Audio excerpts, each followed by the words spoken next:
Señoras y señores, muy buenas noches. Gracias por acompañarnos. Esto es La Silla Roja, este espacio abierto al diálogo, a la crítica, al análisis, a la reflexión.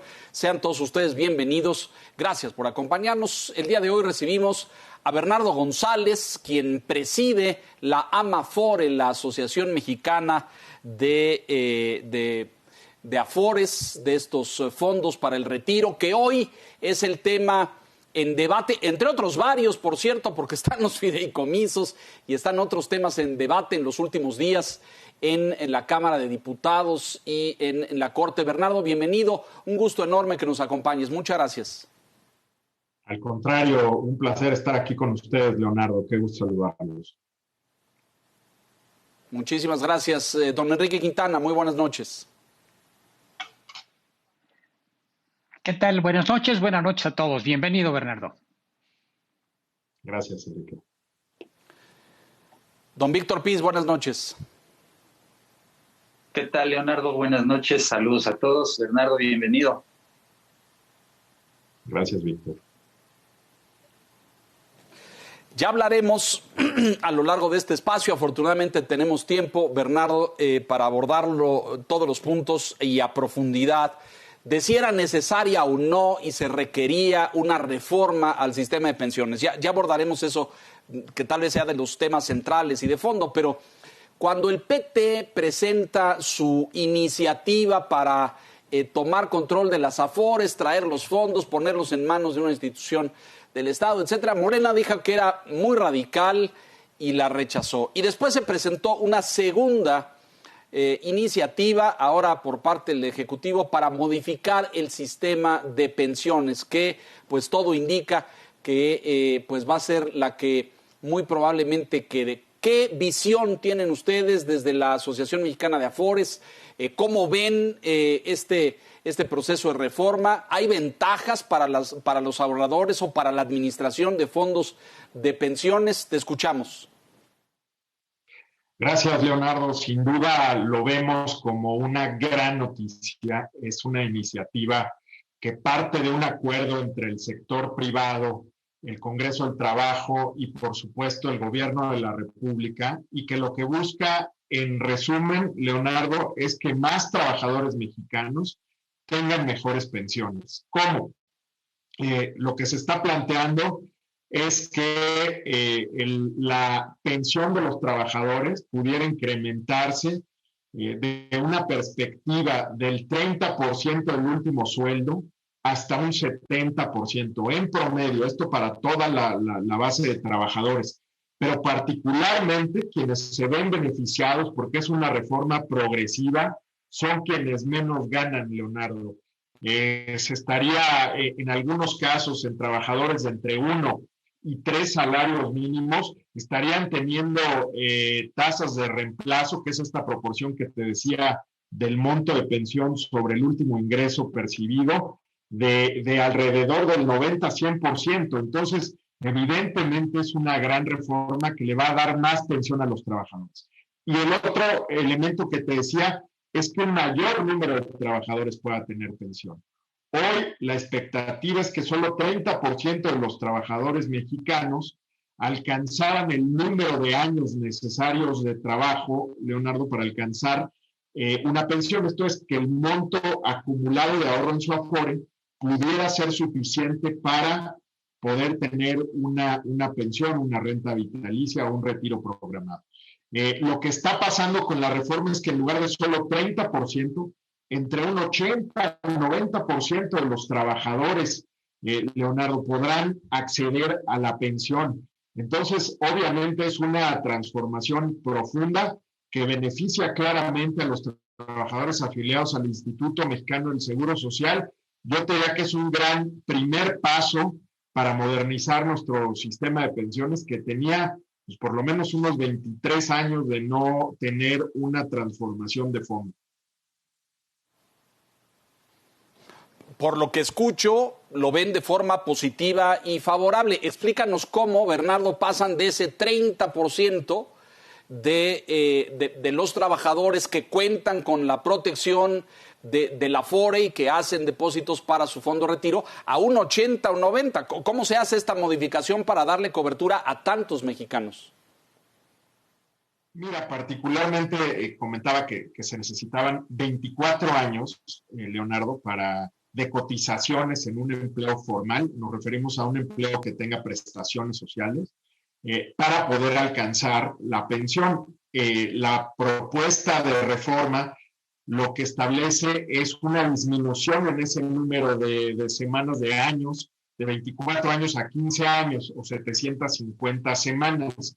Esto se puede hacer, al igual que el incremento de la expectativa de pensión, porque lo que se establece es un compromiso del sector privado nacional, Leonardo, para incrementar las contribuciones, el ahorro, digamos, que tenemos en México. En México actualmente es de 6.5% sobre los salarios de los trabajadores, lo que se manda a su Afore. Y es una contribución que ponen los trabajadores, el gobierno y los patrones. Lo que está ofreciendo el sector privado es llevar ese ahorro obligatorio del 6.5% al 15% de manera gradual en un periodo de 8 años para no generar distorsiones tanto a los negocios como a la economía, pero que tengamos ahora sí niveles de ahorro obligatorio para el retiro, Leonardo, pues comparables con otros países, incluso de la región, como Chile, Colombia, Perú, que tienen aportaciones mucho más grandes de las que tenemos en México. Con este esfuerzo se va a acumular una cantidad más grande de dinero, la pensión mejora y también se puede ofrecer el que más trabajadores puedan acceder a la pensión al haber mayor disponibilidad de recursos, Leonardo. Muy interesante, don Enrique, por favor. Bernardo, en la iniciativa que se consensó entre el gobierno, el sector privado y el sector laboral, no se incluía el tope que al final sí vino en la iniciativa presentada por el Ejecutivo, es decir, el tope a las comisiones de las Afores, un tope que fue construido sobre la base de calcular el promedio aritmético de las comisiones en 3 países de referencia, Estados Unidos, Colombia y Chile. ¿Qué tanto la inclusión de esto que algunos llaman la píldora envenenada o algo así dentro de la iniciativa, qué tanto le resta, digamos, ventaja al conjunto de la iniciativa? O bien para el sector de la industria de ahorro para el retiro que representas, es algo que no sería tan preocupante. ¿Cuál es tu evaluación? Mira, Enrique, nosotros hemos expresado públicamente, tú recuerdas que el año pasado me tocó a mí hacer el compromiso público delante del presidente de la República, el secretario de Hacienda, en una conferencia por la mañana, el compromiso de la industria de continuar la baja de comisiones que pues ha tenido una disminución de más del 90% desde que se creó el sistema. Las comisiones creemos que sí tienen que llegar a los mejores estándares internacionales posibles y el acuerdo fue que dejaríamos en paz este tema de comisiones si llegábamos a finales del 2024 a los mejores estándares internacionales posibles. Enrique, ese fue el compromiso, con la posibilidad de que exista esta reforma que va a incrementar el monto de ahorro para el retiro. Es normal y entendemos que las administradoras tendremos que bajar las comisiones de manera más acelerada para acompañar este crecimiento de los saldos. En realidad tienes mayor escala y se puede hacer esto. Nos sorprende un poco la inclusión de esta redacción, Enrique, porque evidentemente, por un lado, nuestro compromiso está en la mesa y de hecho se cumplió este año. La disminución de comisiones que se llevó a cabo este año equivale a la suma de la disminución que se había observado en los 3 años previos. Entonces, el compromiso ha ido acompañado de acciones muy claras. Y segundo, creemos que el párrafo es innecesario, dado que las facultades que tiene el regulador hoy en día ya ha tenido desde el inicio del sistema, permiten que si una comisión que propone una Afore no le gusta, la rechace. no es una comisión establecida de forma unilateral por las AFORES, sino que se presenta a la Junta de Gobierno del regulador, que es la CONSAR, para que en su caso determine si es procedente o no. Además de que ha tenido la facultad CONSAR de establecer mecanismos para que se determinen las comisiones. Justamente en diciembre, y a partir del acuerdo al que se había llegado con el regulador, se pidió que se entregara una trayectoria cada AFORE, obviamente en el ámbito de su posibilidad y conforme a la ley de competencia, de cómo podría llegar a los mejores estándares internacionales cada AFORE. Entonces, la inclusión de este límite máximo que se puede cobrar, sin duda sorprende, pero sobre todo nos preocupa, Enrique. Creemos que tiene diversas vulnerabilidades que pudieran infringir lo establecido en la Constitución de proteger la libre competencia, la libre concurrencia, las leyes federales de competencia, de no permitir que haya barreras a la entrada o se establezcan precios máximos sin haber un análisis de que un mercado no está competido. Y por último, tú sabes que hay diferentes de otros países operando en nuestro país, y esto pudiera, en caso de que infringiera alguna disposición en materia de competencia, también transgredir los tratados internacionales en materia comercial que tiene firmados México. Todo esto creemos que es innecesario porque existe la voluntad de las AFORES de bajar las comisiones lo antes posible, y en segundo lugar, pues que el regulador ya tiene facultades para aprobar o rechazar las comisiones, Enrique.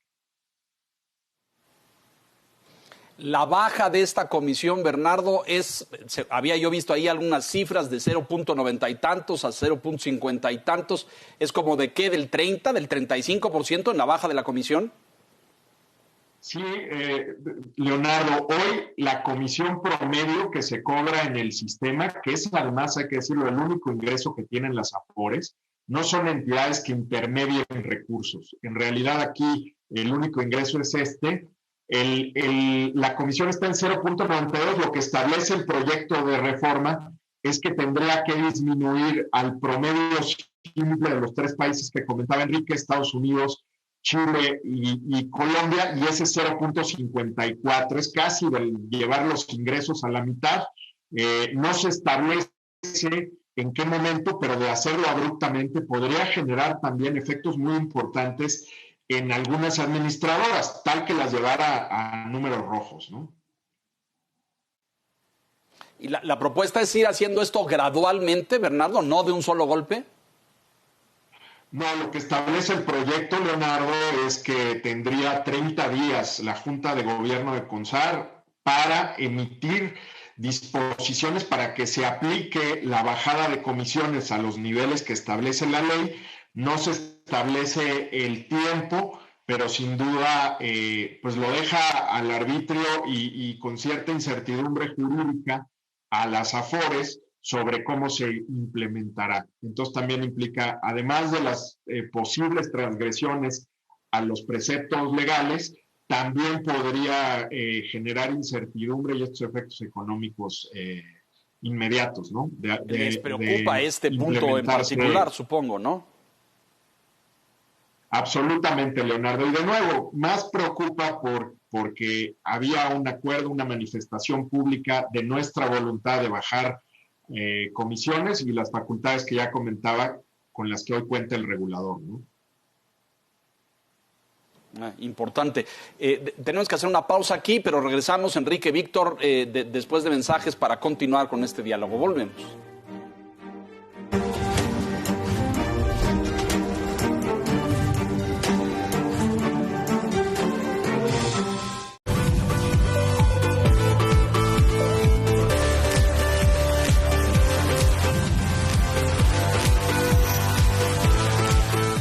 Tienen algo que contar sobre la vida política y económica de México. En este espacio, la coyuntura, el análisis profundo y la información más precisa se combinan, creando relatos que construyan la nota dura todos los días. La nota dura con Javier Risco, lunes a viernes, 10 de la noche.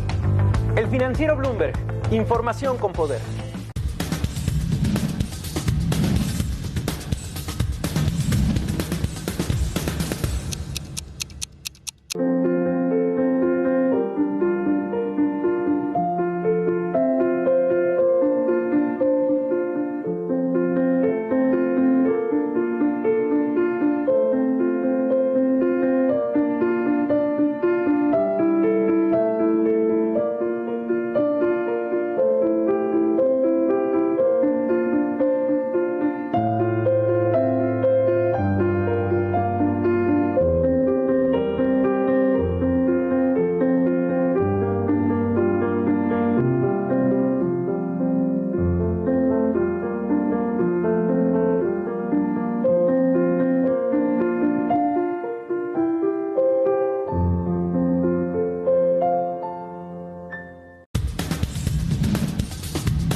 es quién en los negocios mundiales y todo lo que debes saber para la toma de decisiones financieras,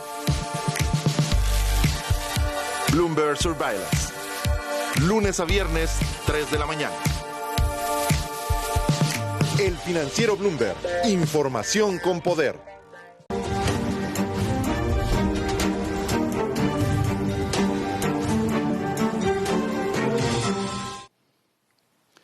Estamos de regreso hablando de las Afores y de cómo el régimen y el sistema que administra, opera y regula las Afores cambiará en México con esta iniciativa de ley y con su presidente Bernardo González, presidente de la Asociación Mexicana de Afores, la AMAFORE. Víctor Piz, por favor, adelante. Gracias, Leonardo. Pues preguntar a Bernardo, abundar un poquito en el tema de comisiones, porque bueno, así como está la iniciativa, pues se plantea un control de precios de alguna manera que se define a nivel de las condiciones prevalecientes en otros países y no toma en cuenta la realidad mexicana. Y la pregunta, Bernardo, es ¿cuál es el factor clave para elevar el ahorro para el retiro de los trabajadores? ¿La reducción de comisiones o el aumento de las aportaciones? Y eso me lleva a otra parte de la pregunta. ¿Por qué desde que se anunció la iniciativa en julio, por qué solamente se plantea el aumento de la aportación patronal del 5.15 al 13.87% del salario? Obviamente va a ser paulatino, gradual, del 2023 al 2030. ¿Y por qué los trabajadores no aportan a sus cuentas de retiro cantidades adicionales? Gracias, Víctor. Pues mira, creo que es una pregunta muy relevante, ¿no? ¿Qué es lo que realmente hace que la pensión de un trabajador se incremente? Sin duda, yo te diría que son, en orden de importancia, 3 factores. El primer factor, obviamente, es para un nivel de sueldo dado, el monto de ahorro. En México el monto de ahorro, como decía, es muy bajo en comparación con los niveles que hay en otros países. Apenas es del 6.5%. Con la reforma se va a llevar al 15%. Ese ya es un parámetro internacional que nos ayuda a que la pensión se incremente, decía yo, en promedio de un 30% hasta un 70% para los trabajadores mexicanos. Estamos hablando de un incremento de 40 puntos base, ¿no? De 40 puntos porcentuales, perdón. Ahora, el segundo elemento son los rendimientos. Los intereses que las Afores consiguen para los trabajadores de invertir los recursos de ahorro para el retiro. Y en este sentido, hemos tenido muy buenos resultados en el sistema de ahorro para el retiro en México. Los rendimientos son del 11% anual, en términos reales del 5.4% si le quitas la inflación, pero sin duda no hay ningún otro instrumento financiero que tenga estos rendimientos y que cualquier persona tenga acceso desde $1. Entonces, evidentemente, hay un muy buen rendimiento ahí. Hubo un cambio regulatorio reciente que impulsó la CONSAR que puede hacer que se incremente en 20% más también los rendimientos, que son los fondos generacionales. Y por ahí te diría que esta iniciativa de reforma es tan importante por eso, porque realmente va a mover la aguja de la pensión de los trabajadores. En tercer lugar, yo me refería a las comisiones.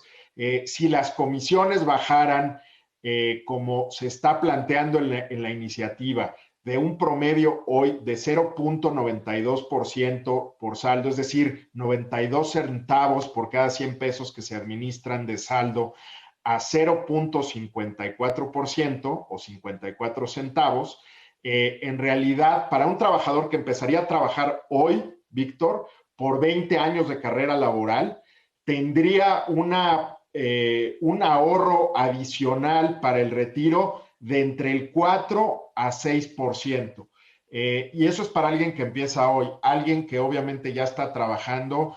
Si se empezaran a cobrar estas comisiones a partir de mañana, pues el efecto es mucho menor, mucho más limitado. Entonces, sin duda, lo más relevante para la pensión es el ahorro, como decíamos. Respecto de por qué solo los patrones pueden aportar, mira, este es un tema que se discutió muchísimo. Del lado del gobierno, evidentemente las restricciones fiscales y de endeudamiento público impiden que la administración pueda poner más recursos, esta o las futuras. En el caso de los trabajadores, mucho se discutió con los sindicatos y es cierto, el 90% de los trabajadores mexicanos, Víctor, ganan hasta 5 salarios mínimos. Los salarios son bajos en nuestro país. Pedirles que hicieran un esfuerzo adicional, obligatorio, para incrementar el ahorro para el retiro se veía complicado. Y también del lado del sector privado, ustedes recuerdan que fue el Consejo Coordinador Empresarial, en acuerdo con las 12 cámaras que forman parte del Consejo, el que ofreció el incremento, poco tomando en consideración pues el rezago histórico que tenemos en materia de prestaciones sociales y que además el sector privado parecía ser el más el óptimo para llevar a cabo este incremento. Al hacerlo de manera gradual por 8 años, Víctor, las empresas pueden planear muy bien el incremento de esta carga social para poderla administrar en el tiempo y que tampoco genere efectos en la economía. Esto se puede traducir a precios y de esta manera diluirse en el mercado, pero sí tiene que haber esta parte de gradualidad. De ahí que se haya propuesto este punto, Víctor. Enrique, por favor. A propósito de este mismo tema, Bernardo, ha habido particularmente grupos profesionales y algunas organizaciones empresariales que han señalado que el efecto de largo plazo que tendrá la mayor aportación del sector privado será encarecer el trabajo formal y que esto podría conducir en el largo plazo a un crecimiento significativo de la informalidad, por el hecho de que, bueno, pues serán estos puntos porcentuales adicionales que costará cada trabajo formal, los puntos en los que se incrementa la aportación patronal. ¿Cómo responderías a este cuestionamiento, a esta preocupación que se escucha por aquí y por allá? Gracias, Enrique. Yo creo que es fundamental responder esa pregunta. Por supuesto que se tomó en cuenta en el diseño de la reforma el impacto que pudiera tener en la formalidad o en la informalidad. La verdad es que México es un país que tiene una altísima tasa de informalidad, casi el 60% de nuestra población económicamente activa trabaja en la informalidad. No es además estático, ¿no? La gente pasa de la formalidad a la informalidad constantemente y eso también es lo que impedía llegar al número de semanas mínimo que hoy está vigente y por lo cual se plantea la reforma. Yo te diría que, en primer lugar, esta es una política pública que lo que busca es mejorar las pensiones de los trabajadores mexicanos, Enrique, no resolver el problema estructural de nuestra economía de la informalidad. Entonces, eso es un primer elemento que creo que es relevante porque quienes han hecho estas críticas piensan o confunden a veces, me parece, la idea de que esta es una política que para resolver la formalidad y la informalidad. No es así, es para mejorar las pensiones. Tiene que haber intervenciones de política pública específicas para resolver este tema que además es estructural y no sencillo de resolver. También lo que te diría es que lo que sí buscas con esta política es que no agraves el problema de la informalidad y tiene un diseño creado para mitigar ese efecto. ¿Cuál? Decíamos hace rato, Enrique, que la mayor parte de los trabajadores mexicanos ganan salarios bajos, están entre 1 y 5 salarios mínimos. Esta propuesta de reforma lo que hace es que todos los recursos que hoy el gobierno utiliza, que es el 0.225 de ese 6.5 que dije, que se ahorra obligatorio, eso lo paga el gobierno para todos los trabajadores, independientemente de si ganan 1 o 100 salarios mínimos. En ese sentido, ese 0.225 lo que va a hacer el gobierno es concentrarlo en los trabajadores de menores ingresos, de 1 a 3 salarios mínimos. Entonces, lo que realmente está haciendo Enrique con eso es que el gobierno va a pagar el incremento del 6.5 al 15 para los trabajadores de un salario, un poco menos para los de 2 y los de 3. Y entonces el costo se diluye para las empresas en este grupo de trabajadores, que son particularmente, Enrique, los que contratan normalmente las pequeñas y medianas industrias. Y de esta manera se busca no generar un efecto adicional o de incremento importante en el costo de la formalidad. Para trabajadores que tienen una mano de obra más calificada, ahí quien asume mayor el costo son las empresas, pero hace un poco más de sentido porque hay mayor interés, demanda por este tipo de trabajadores que además tienen pues menos alternativas las empresas de dónde obtener esta mano de obra, ¿no? El tema de la informalidad estructural, como bien señalas, Bernardo, difícil de combatir y con estrategias a mediano y largo plazo. La verdad es que México y los gobiernos mexicanos y la economía mexicana han sido muy, no me atrevería a decir indolentes, pero incapaces de luchar contra este problema, ¿no? Incluso recuerdo la administración pasada haciendo campañas para incorporar a gente a la contribución fiscal, a que se dieran de alta en el SAT y con todos los beneficios que eso conllevaba, y pues los resultados fueron muy reducidos. Víctor, por favor. Sí, ya nos decía Bernardo que esta reforma, ahora sí que poniendo corchetes en el tema de comisiones, porque bueno, ese fue el prietito en el arroz, como se dice, es una reforma positiva en el sentido de que sus componentes centrales han sido bien recibidos: aumentar la pensión mínima garantizada, reducir paulatinamente el número de semanas de cotización para alcanzar el derecho a la pensión e incrementar la aportación a la cuenta individual de los trabajadores. Nos decía Bernardo que es una pues reforma, podríamos decir, estructural, en el sentido de que no se había hecho una tan importante con un alcance como este en más de 20 años. Pero, Bernardo, creo que falta resolver de manera integral la problemática nacional que tenemos en materia de pensiones, ¿no? Se ha aspirado siempre a un sistema nacional de pensiones, de cobertura universal, que no esté fragmentado, que sea financieramente viable, que genere pensiones suficientes y, si me permites, que incluya la informalidad, que es lo que ahora se ha comentado. ¿Cuál sería tu comentario sobre eso? Absolutamente, Víctor. Este es un gran paso en la dirección correcta, pero solo es un paso. Hay muchos sistemas, más de 3,000 sistemas de pensiones en nuestro país que tienen que arreglarse. Evidentemente, el de los trabajadores afiliados al IMSS, es el más grande. Estás hablando de 20 millones de trabajadores, más otros tantos que están en la informalidad, pero que con esta baja de semanas tienen incentivos a regresar. Ahora, creo que es un primer paso que puede resolver el tema, y la verdad es que yo sí creo que con esta reforma, Víctor, vamos a tener un sistema que no es nada más de cuentas individuales, no es un sistema puro de contribución definida, es un sistema que la verdad ha tomado las mejores experiencias del mundo. Tenemos a nivel constitucional ya, porque lo envió el presidente de la República, el que la pensión universal está protegida a nivel constitucional. Es un derecho de todos los mexicanos, independientemente de si están en el sector formal o informal. Ese es un gran tema. Segundo, tienes este pilar contributivo, digamos, de la pensión de las AFORES, en la cual tú vas contribuyendo para que sea sostenible este sistema de pensiones.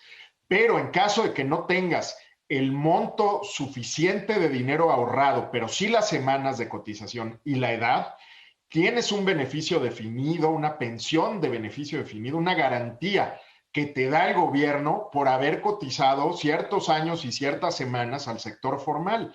Entonces, en realidad es un muy buen sistema, porque además le puedes poner el ahorro voluntario y tener ya una pensión pues más que digna para el retiro. Pero esto no lo tenemos en todos lados, como bien dices, Víctor. Los estados, los municipios, las universidades públicas, incluso las empresas productivas del estado, tienen todavía sistemas de beneficio definido que no han cambiado, y que difícilmente los estados, los municipios o esas universidades, digamos, el presupuesto público podrá hacer frente a esta ola de requerimientos fiscales que se van a necesitar en los siguientes años y que van a representar, ya vemos, ¿no?, que representan un muy buen porcentaje del presupuesto público cada año, y algo tenemos que hacer al respecto. Por eso creo que esta reforma puede abrir camino de manera muy importante para atender estos otros sistemas, pero es urgente, Víctor. Enrique, por favor. Uno de los temas también relevantes en el caso de los sistemas, de los diversos sistemas de los que hablas, es que sean financiables, Bernardo. Y recientemente hubo un cambio del cual quisiera saber tu opinión, o por lo menos se instruyó ese cambio, que es el de la Comisión Federal de Electricidad, donde se había operado una reforma al sistema de retiro de los trabajadores para homologarla o acercarla a los sistemas de ahorro, donde el retiro se financia con el ahorro del trabajador. Y se ha planteado el regreso a un esquema de beneficios definidos. ¿Cómo ves tú este cambio y sobre todo la posibilidad de que pudiera generalizarse a otras instancias donde también hubo en el pasado este movimiento de esquemas de beneficio definido hacia ahorro, ahora con el riesgo de que se revierta? En general, Enrique, los esquemas de beneficio definido ya no son viables en esta época. ¿Y por qué? Porque la dinámica de población ha cambiado, la dinámica demográfica es distinta. Cada vez estos sistemas funcionaban porque tenías un número amplio de trabajadores jóvenes pagando la pensión de todos aquellos que ya se retiraron. Y tienes que tener una gran proporción de jóvenes para poder pagar estas pensiones, que además benefician o implican un gasto público mayor para quienes más ganan. O sea, son regresivas, no son muy equitativas desde un punto de vista de distribución del ingreso.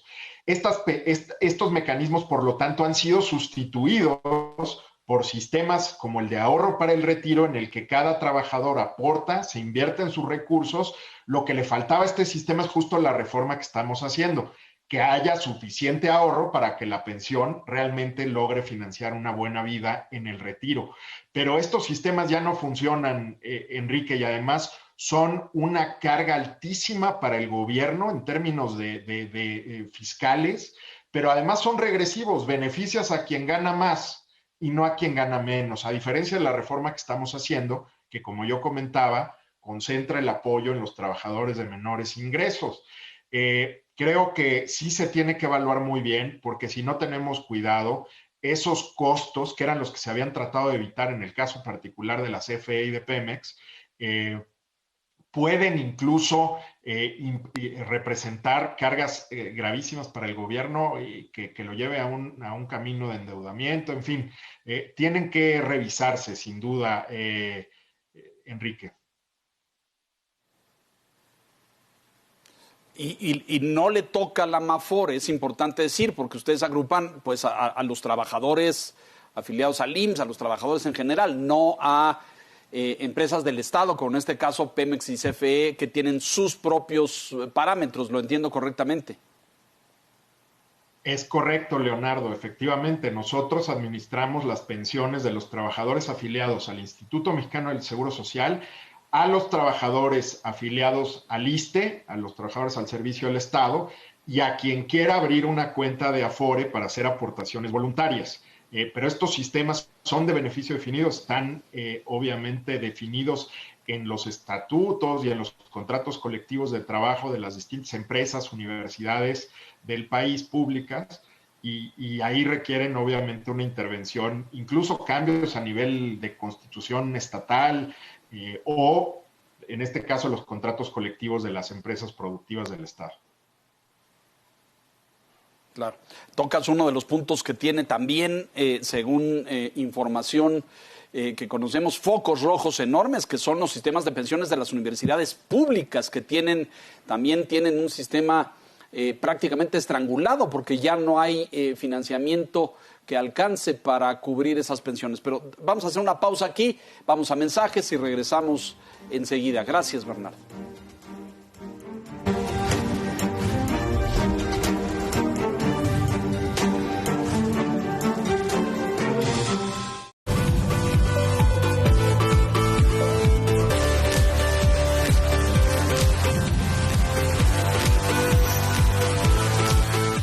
Los personajes y las decisiones en la agenda nacional e internacional son analizados por un grupo de expertos dispuestos a debatir sobre los temas de coyuntura.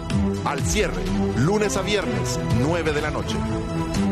El financiero Bloomberg, información con poder.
Desde Nueva York y Londres, infórmate del cierre de los mercados europeos y su repercusión en el mundo. Bloomberg Markets European Close, lunes a viernes, 10 de la mañana. El financiero Bloomberg, información con poder.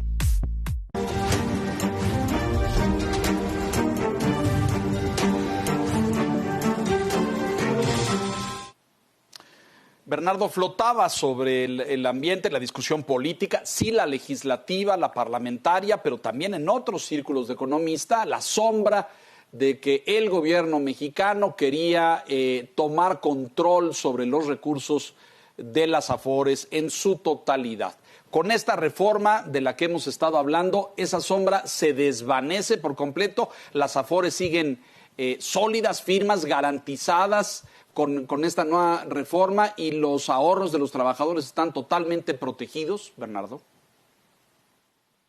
Esta reforma, Leonardo, sin duda fortalece el sistema de ahorro para el retiro y efectivamente, al ser una iniciativa que envía el presidente de la República al Congreso de la Unión, pues un poco disipa estas ideas y propuestas que habían enviado legisladores, incluso de Morena, por ejemplo, para que el Banco del Bienestar se hiciera cargo de los ahorros de los trabajadores en las Afores.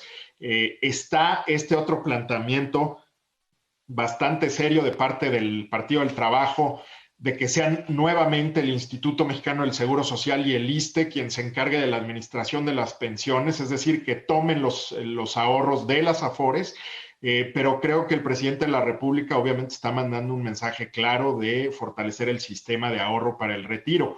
Yo creo que, el tema de regresar a sistemas de beneficio definido, pues claramente lo hemos visto en otros países, desafortunadamente, como el caso de Argentina, en una crisis económica, la del 2008-2009, justamente, y previo a un control de precios, se llevó a la nacionalización de los ahorros de los trabajadores, y hoy lo que estamos viendo es que el gobierno argentino está pasando momentos muy complicados y tiene perspectivas difíciles para poder pagar esas pensiones de beneficio definido que, como decíamos, son muy caras, son regresivas y no van acorde con la nueva dinámica poblacional de los países, ¿no?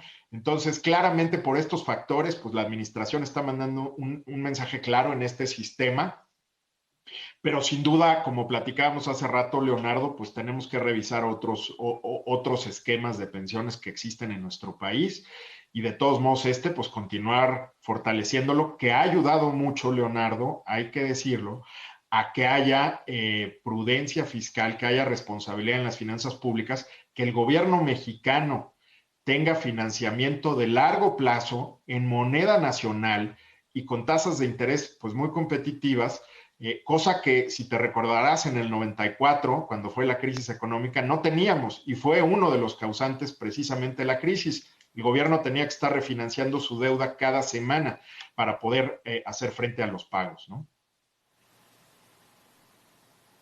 Bueno, este sistema de pensiones y el surgimiento, el nacimiento de las Afores es tal vez una de las grandes lecciones de aquella crisis de diciembre del 94 que señalas. Enrique, adelante. En este sentido, Bernardo, se ha criticado a veces la excesiva concentración de los portafolios de las Afores en papeles públicos, es decir, en bonos de gobierno. Y se ha cuestionado a los mercados porque aparentemente no hay una suficiente oferta de papel, es decir, de opciones de inversión para las propias administradoras que permitan realmente convertirse en ese pistón de financiamiento para proyectos de largo plazo, no solamente del sector público, sino también del sector privado. Desde la perspectiva de las Afores, ¿cómo ves este tema? ¿Tienen o no suficiente opción para poder invertir de manera razonable y redituable el ahorro del trabajador? Obviamente la respuesta a esa pregunta es compleja, Enrique, porque al principio del sistema, por regulación, solo podíamos invertir en deuda pública y el 100%, casi el 100% de los recursos estaban en deuda del gobierno. Hoy esa proporción ha cambiado de manera muy relevante, es casi la mitad de los 4.5 billones de pesos que administramos de ahorros de los trabajadores que están en deuda gubernamental y que ha sido fundamental para esto que decía que el gobierno mexicano tenga financiamiento a largo plazo en moneda nacional.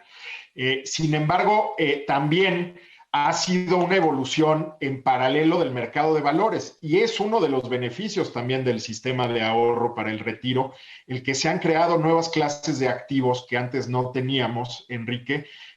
Además, obviamente, de lo obvio, de las acciones de las empresas que cotizan en la bolsa, de la deuda pública y privada que ahí mismo se transacciona, pero también se han creado instrumentos nuevos, ¿no? Como los SECADES o las fibras, que son fideicomisos que recogen dinero particularmente o principalmente de las Afores para invertir en desarrollo de carreteras, de hospitales, de escuelas, de proyectos de energía limpia, centros comerciales, naves industriales, y todo esto ha generado una derrama de recursos de empleo muy importante para nuestro país en los últimos años. Sin duda faltan, y es el grave tema también de nuestro país, Enrique, faltan proyectos de infraestructura que se tengan bien identificados, con un proyecto técnico detrás, que no sea solo una ocurrencia, pero también que tengan un proyecto de financiamiento definido. Si toda esta cadena de financiamiento la logramos ordenar, podemos canalizar más recursos para obtener mayores rendimientos para los trabajadores, que al final, hay que decirlo, es el mandato principal de las Afores. También hay que reconocer que el gobierno mexicano ha pagado, en comparación con los gobiernos de otros países, muy buenos rendimientos a lo largo del tiempo. Entonces, tampoco ha sido dinero desperdiciado o oportunidades de inversión desperdiciadas, porque se ha pagado un muy buen retorno a los trabajadores, como decíamos. Hoy hay cada vez también la búsqueda de inversiones en otros países. Sin embargo, este porcentaje que se invierte en el exterior es de apenas el 14% de los recursos del sistema. El 14%. Víctor, te escuchamos. Sí, recordar que cada vez que el presidente López Obrador tiene oportunidad de reunirse con representantes del sector financiero, dice que su gobierno es respetuoso de la autonomía del Banco de México. Creo que sería bueno que agregara que tampoco pretende estatizar las Afores a partir de esta reforma. Pero bueno, eso es aparte. Bernardo, otro tema que afecta el pago de las pensiones es la edad de retiro de los trabajadores, que en el caso de México y del sistema de Afores es de 65 años.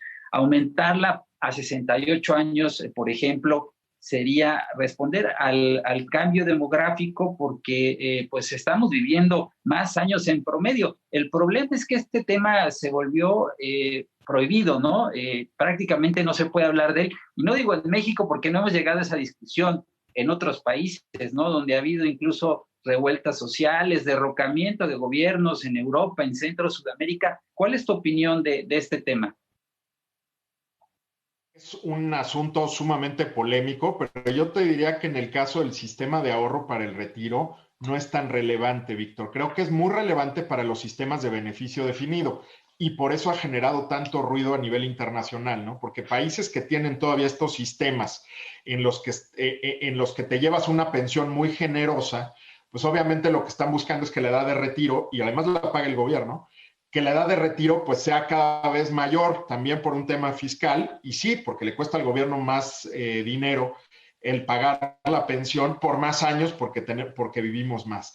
En los sistemas de contribución definida como el que tenemos, es menos relevante, porque en realidad el trabajador tiene mucho más decisión sobre en qué momento deja de trabajar. Si tú quieres tener una pensión de determinado monto, pues puedes seguir trabajando, obviamente siempre que haya fuentes de empleo, puedes seguir trabajando para acumular más recursos y tener una pensión mayor. Pero justamente creo que esa es la diferencia que pasa en México versus otros países o los sistemas de beneficio definido y por qué no es tan relevante para este. En este caso, nosotros en las discusiones que se han tenido, pues no se consideró que fuera un elemento importante, además de ser obviamente muy polémico. Una cosa que sí propuso el Consejo Coordinador Empresarial al gobierno como parte de la iniciativa de reforma era el buscar que la carga social para las empresas disminuyera a la mitad cuando contrataban a trabajadores de 65 años o más. Esto con la idea de generar incentivos para que las empresas mantengan puestos de trabajo para personas de 65 años o más, que hoy en día además una persona de 65 años está en plena facultad de hacer lo que quieran y con muchísima experiencia, y perderlos a esa edad porque ya no hay puestos de trabajo, pues obviamente es un costo altísimo para el país. Fíjate, si un trabajador de 65 años trabajara hasta los 70, se estima que su pensión podría crecer, nada más por esos 5 años de trabajo, 20%. Entonces, porque ya hay una masa de dinero acumulada muy importante. Entonces, ojalá podamos hacer algo ahora en la discusión legislativa, más que para mover la edad de retiro, Víctor, para incentivar a que haya posiciones de trabajo para personas de 65 años y más en las empresas. Ojalá, sería buenísimo. Y ya vimos los debates en otros países, perdón, en Europa, en Francia, donde también se movió. Corrígeme, no estoy seguro de si 65 a 67 años la edad obligatoria de retiro en Francia, Bernardo. Y casi se incendia el país, Leonardo, cuando hicieron eso, precisamente Así porque es. en Francia tienen un problema serio fiscal para poder pagar las pensiones de los trabajadores. Son pensiones muy generosas y que puede acceder la gente desde muy joven. Y además, pues la esperanza de vida en ese país es todavía mayor que en México. Entonces sí representa un problema muy serio. Suena muy bonito, Leonardo, cuando luego se prometen que vas a ganar el 100% de tu último sueldo, que te vas a poder jubilar a los 65 años. Pero puede pasar lo que decía yo hace rato, lo de Argentina. Es un cheque sin fondos el que te extienden los gobiernos que proponen eso o regresar a ese tipo de sistemas en una realidad que simplemente ya no va de acuerdo, o con un sistema de pensiones que ya no va de acuerdo a la realidad en este mundo, ¿no? Sí, comprendo. Solo para precisar, lo mencionaste hace un rato, pero me quedó la duda. Con la reforma bajamos a 750 semanas la línea y el nivel de retiro, para luego regresar, según entiendo, a niveles por arriba de 1,000 o 1,200 semanas. Si nos aclaras esto, Bernardo, por favor. Sí, con mucho gusto, Leonardo. La disminución, hoy el requisito son 1,250 semanas. La reforma y el planteamiento del Consejo Coordinador Empresarial era llevarlos a 750 semanas y quedarnos ahí. La Secretaría de Hacienda manifestó preocupaciones pues, de que no se quedara ahí, sino que volviera a subir, con una expectativa de que podamos resolver la informalidad pues en los siguientes años, y entonces regresa gradualmente a 1,000 semanas, no a 1,250, pero a 1,000 semanas. Yo soy un poco escéptico al respecto. Ojalá podamos resolverlo, obviamente, si es lo que todos deseamos, pero lo bueno es que la misma iniciativa tiene una obligación para que en 10 años se revisen nuevamente los parámetros, que no pasen 23 años como pasó desde el 97 y que en 10 años se evalúe otra vez si los parámetros son correctos o hay que hacer algún ajuste. Sí, pero de hecho esta disminución de las 1.250 a las 750 semanas son 10 años, ¿no es cierto, Bernardo? Sí, la verdad es que es una disminución relevante que hace que como te decía, que la perspectiva pase de 30% de trabajadores que pudieran alcanzar una pensión a un 80 a 90%. Entonces sí ya cambia por completo la perspectiva. Que solo 30% de los trabajadores mexicanos tuvieran una pensión, pues evidentemente no lo haría un buen sistema, pero lo que estaba mal eran los parámetros. Sí, claro. Nos acercamos al final, comentarios finales y conclusiones, preguntas finales. Enrique Víctor, señor Quintana, por favor. Bernardo, dos críticas puntuales a las Afores, a ver cómo las puedes responder. Uno, dice la exposición de motivos de la iniciativa que se gasta mucho en promoción y en comercialización. ¿Es así? Y la segunda, en otro sentido exactamente lo opuesto, hay quien dice que sigue siendo muy complicado moverte de Afore, que si estás en una y te quieres pasar a otra, todavía hay demasiados requisitos. ¿Cómo respondemos? Mira, sobre el primer punto, es verdad que los gastos de las Afores, el gasto comercial es aproximadamente del 40%. Sin embargo, es muy difícil, Enrique, y esto creo que es un elemento fundamental de la reforma. Una falla, yo te diría, en la exposición de motivos desde un punto de vista técnico, porque lo que dicen es, las Afores deberían de bajar sus comisiones si controlan su gasto comercial. El problema es que como dicen los economistas, ¿no? Es casi un dilema del prisionero, Enrique. Si las Afores se pusieran de acuerdo para disminuir su actividad comercial, en realidad estarían incurriendo en un acto de colusión e infringiendo la Ley Federal de Competencia. Entonces, en realidad tendría que haber una determinación regulatoria, un acto de autoridad para resolver este tema comercial, porque de lo contrario estarían infringiendo la ley. Son delitos penales, Enrique, como tú sabes. Hubo algún incidente hace algunos años en las Afores, justamente porque con el interés de ya terminar con este tema comercial, hubo sanciones relevantes. Entonces, es un tema muy delicado de competencia que ojalá se pueda revisar. Es algo técnico, pero es muy relevante, Enrique. Entonces, yo te diría que voluntad hay por resolverlo, pero tenemos que ser muy cuidadosos de no infringir la ley. Y segundo, el segundo tema era, perdón, Enrique, recuérdame. El cambio entre Afores. Fíjate que para eso hemos trabajado muy de cerca con CONSAR. Se simplificó un poco el procedimiento que se tenía antes, que tenía que haber una constancia de implicaciones. Esto es, que el trabajador realmente supiera por qué se estaba cambiando de Afore, hacerlo consciente. Fíjate que por muchos años en el sistema, y también como consecuencia de este tema comercial, el 60% de los traspasos de una Afore a otra eran de una Afore que pagaba más rendimientos a una que pagaba menos rendimientos. Entonces, eso se explicaba pues, por las habilidades comerciales de los promotores. Con la constancia de implicaciones, ese monto cambió, se invirtió justamente. Todavía había un 40% de trabajadores que se cambiaban a una Afore que le pagaba menos rendimiento, pero ya disminuyó el proceso. Sin embargo, sí había algunas quejas de que el proceso no era tan ágil. Abraham Vela, desde que llegó a la CONSAR, se dedicó a este tema y cambió el mecanismo para hacerlo un poco más sencillo. Todavía vamos a dar un paso más con la adopción tecnológica para que cada trabajador con una aplicación móvil pueda cambiarse de Afore si alguien quiere. Y ya es mucho más fácil y además tiene certeza de que es el cliente el que se está cambiando porque hay identificación biométrica. Pero sin duda son temas comerciales y regulatorios muy relevantes que hay que abordar también con cuidado, Enrique, por las implicaciones en materia de competencia que decía. Claro. Conclusiones, señor Piz, por favor.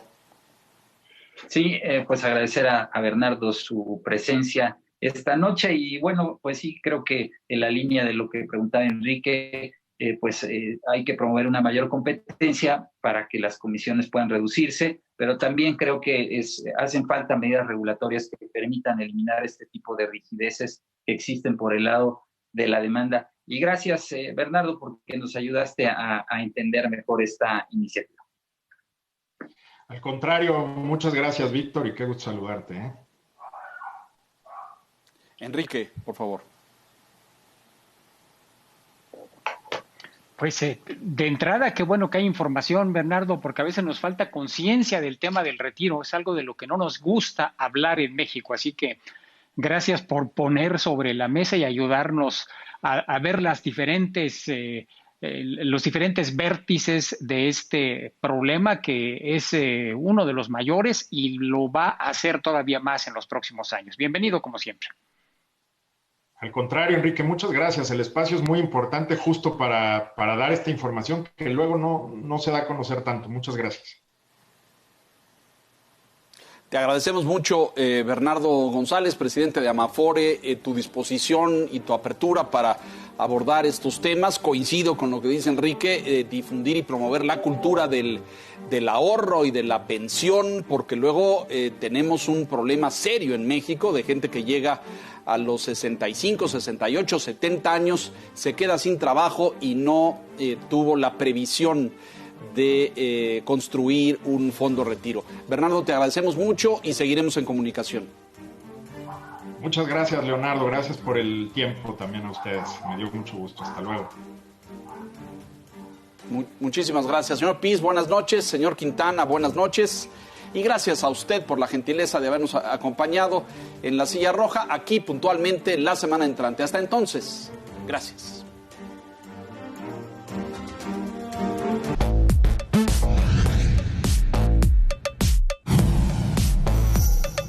Las plagas de insectos en los cultivos reducen hasta 40%